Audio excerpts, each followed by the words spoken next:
Hello friends, welcome to my YouTube channel. अगर आप इस चैनल पे नए हैं तो इस चैनल को सब्सक्राइब करें और अपने दोस्तों के साथ शेयर करें। तो आज हम पढ़ेंगे lab values related to kidneys. हम शुरू करते हैं जीएफआर से, ग्लोमेरुलर फिल्ट्रेशन रेट। ये किडनी की बहुत ही इंपॉर्टेंट फंक्शन है, जो कि इससे बहुत से डिजीज के रिकॉग्निशन हो सकता है। तो जीएफआर की डिफिनेशन क्या है? Rate of blood flow through the kidneys, कि किस तरह ब्लड जो है वो किडनी में फ्लो करता है। ये जो ब्लड है ना, जब भी ये किडनी में फ्लो करता है तो यहाँ पर फिल्ट्रेशन होता है। फिल्ट्रेशन क्या है कि जो ब्लड स्ट्रीम में जो वेस्ट प्रोडक्ट है ना वो एक्सक्रीट होता है थ्रू यूरिन। निप्रान जो है इस वेस्ट को क्या करता है, एक्सक्रीट करता है यूरिन में। तो इसका जो नॉर्मल वैल्यू है वो 90 टू 120 ml पर मिनट है। इसका मतलब ये है कि 1 मिनट में 90 टू 100 ml जो ब्लड है ना वो क्या होगा, फिल्टर होगा। इसका जो एवरेज रेट है, एवरेज वो 124 ml पर मिनट है। इसका मतलब ये क्या है कि यहाँ पर जो नॉर्मल बंदा है ना, जिसकी किडनी जो है नॉर्मल फंक्शन करता है, तो वो जो है एवरेज उसका 124 ml पर मिनट होगा। ये हम जो है एक्सपेक्टेड रेंज में लेते हैं। अगर 95 है तो फिर भी ठीक है, अगर 110 है फिर भी ठीक है, अगर 120 है तो फिर भी ठीक है। और इसका पॉसिबल काज जो है वो किस तरह है कि जब भी ये ग्लोमेरुलर फिल्ट्रेशन रेट लो होगा तो किस किस पेशेंट में लो होगा, जिसको सीकेडी हुआ हो, मीन के क्रोनिक किडनी डिजीज हुआ हो। इसमें क्या होता है कि इसमें निप्रान जो है वो डैमेज होता है, तो इसकी वजह से जो फिल्ट्रेशन है ना वो सही तरीके से नहीं हो सकता। तो इसकी वजह से वो जो जीएफआर की रेट है वो कम होता है। और जो हाई होता है ना जीएफआर, जब भी मीन के 120 से क्या होता है, हाई होता है, तो ये प्रेगनेंसी में होता है। प्रेगनेंसी में जो है ब्लड फ्लो जो है वो ज्यादा होता है, कार्डियक आउटपुट ज्यादा होता है, तो इसकी वजह से जो किडनी है ना उसमें परफ्यूजन भी अच्छी होते हैं। इसकी वजह से जो जीएफआर है ना वो इंक्रीज होता है। सेकंड वन है हमारे पास क्रेटिनिन। क्रेटिनिन जो है ये बहुत ही इंपॉर्टेंट है। जो किडनी के पेशेंट होते हैं सीकेडी के, तो वो जो है क्रेटिनिन के टेस्ट करवाता है और इसकी वजह से उसकी जो किडनी की इवैल्यूएशन होती है उसको चेक करता है। तो क्रेटिनिन क्या है? इन प्रोडक्ट ऑफ मसल ब्रेकडाउन।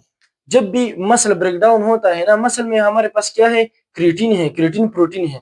ये जो है क्रिएटिनिन में कन्वर्ट होता है और क्रिएटिनिन जो है हमारे पास बॉडी के लिए एक टॉक्सिक मटेरियल है। ये क्रिएटिनिन जो है ब्लड में इसका लेवल जो है क्या होता है, 0.6 टू 1.2 मिलीग्राम पर डिसीलीटर होता है। ये जो है इसका एक्सपेक्टेड रेंज है। अगर इससे कम और ज्यादा हुआ तो ये क्या होता है, डिजीज की तरफ चला जाता है। जब भी ये लो होगा, क्रेटिनिन जो है लो होगा, तो इसका मतलब ये कि मसल मास उसका लो है, हाइपरथायराइडिज्म है, लिवर डिजीज है। मसल मास जब भी लो होगा तो इसका मतलब ये है कि क्रेटिनिन जो है उसका ब्रेकडाउन कम होगा। जब मसल का ब्रेकडाउन कम होगा तो इसकी वजह से जो क्रेटिनिन है वो कम होगा, तो इसकी वजह से जो क्रेटिनिन है वो कम हो जाता है। और हाइपरथायराइडिज्म में क्या होता है कि जब भी हाइपरथायराइडिज्म होता है तो मसल की ब्रेकडाउन जो है वो ज्यादा होता है। इतना ज्यादा होता है कि जो उसकी जो रिबिल्डिंग है ना, मसल की रिबिल्डिंग, वो इससे कम होता है। तो इसकी वजह से जो स्टार्ट में जो है क्रेटिनिन का लेवल थोड़ा सा ऊपर जाता है। जब भी हाइपरथायराइडिज्म हो गया तो इसकी वजह से जो मसल मास है वो क्या होता है, डिक्रीज होता है और इसकी वजह से क्रेटिनिन भी लो हो जाता है। इस तरह जो लीवर डिजीज है, लीवर जब भी डैमेज हो या इसमें कोई डिजीज हो तो इसकी वजह से प्रोटीन की ब्रेकडाउन सही तरीके से नहीं हो सकता और इसकी वजह से क्रेटिनिन भी लो होता है। और जब भी ये हाई होता है, किस पेशेंट में जो है, किस कंडीशन में क्रेटिनिन हमारे पास ज्यादा होगा, तो वो है एक्यूट किडनी इंजरी और सीकेडी, क्रोनिक किडनी डिजीज। मैंने कहा कि जब भी ये होगा तो किस इसकी वजह से जो नेफ्रॉन है ना वो डैमेज होता है। सीएचएफ क्या है? Congestive heart failure. जब भी कंजेस्टिव हार्ट फेलियर होता है तो हार्ट क्या करता है कि ब्लड जो है वो प्रॉपरली प्रोवाइड नहीं कर सकता बॉडी को, तो इसकी वजह से जो ब्लड वॉल्यूम है वो लो हो जाता है, कार्डियक आउटपुट लो हुआ है, तो इसकी वजह से जो किडनी को प्रॉपर तरीके से ब्लड नहीं मिलता, परफ्यूजन कम होती है, उसकी वजह से जो क्रेटिनिन है वो ब्लड में हाई रह जाता है। इसका डिहाइड्रेशन भी है। डिहाइड्रेशन में ब्लड वॉल्यूम कम हो जाता है और परफ्यूजन सही तरीके से नहीं हो सकता, फिल्ट्रेशन सही तरीके से नहीं हो सकता, इसकी वजह से जो क्रेटिनिन है वो बॉडी में ज्यादा होता है। इसके बाद आता है ब्लड यूरिया नाइट्रोजन, जिसे हम बन भी कहते हैं। ये क्या है? Waste product result from the breakdown of the protein. ये जब भी मसल की ब्रेकडाउन होती है, मीन की जब भी प्रोटीन की ब्रेकडाउन होती है लीवर में, इससे जो वेस्ट मटेरियल बनता है वो क्या है? Blood urea nitrogen. इसका ब्लड स्ट्रीम में जो नॉर्मल वैल्यू है वो 7 टू 20 मिलीग्राम पर डेसीलीटर है। पुअर डाइट क्या है कि आप सही तरीके से प्रोटीन नहीं ले सकते, इसकी वजह से जो ब्लड यूरिन नाइट्रोजन है वो कम होता है।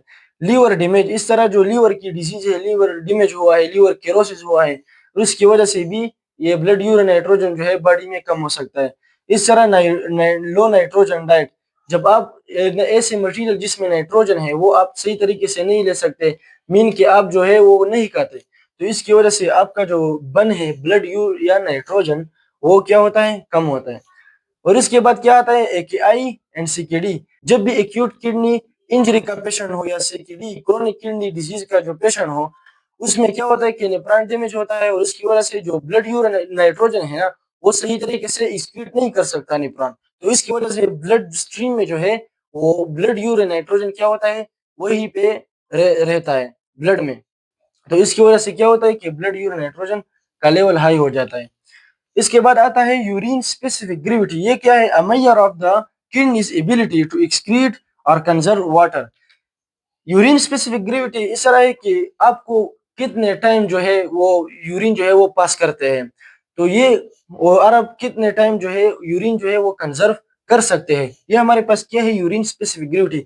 इसका नॉर्मल वैल्यू जो है 1.005 टू 1.030, इसका नॉर्मल वैल्यू यहाँ तक है। जब भी यूरिन स्पेसिफिक ग्रेविटी जो है उसका वैल्यू इससे कम होता है, तो ये हमारे पास क्या इंडिकेट करता है कि यहाँ पे क्या होगा कि एडिक्वेट और एक्सेसिव फ्लूइड इनटेक, इसने जो है या सही तरीके से पानी जो है वो पिया है, या जो है क्या है उसने एक्सेसिव फ्लूइड इनटेक किया है। डायबिटीज इंसिपिडस क्या है कि उसमें एडीएच हार्मोन जो है वो सही तरीके से काम नहीं कर सकता, और इसकी वजह से जो यूरिन है वो ज्यादा पास होता है।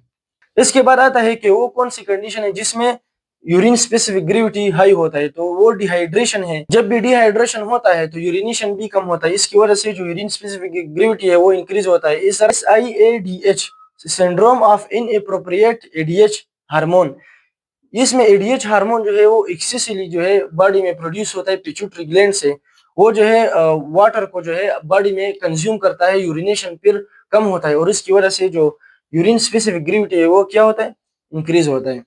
और लास्ट वन है हमारे पास है urine output, the amount of urine of a person excrete from the bladder.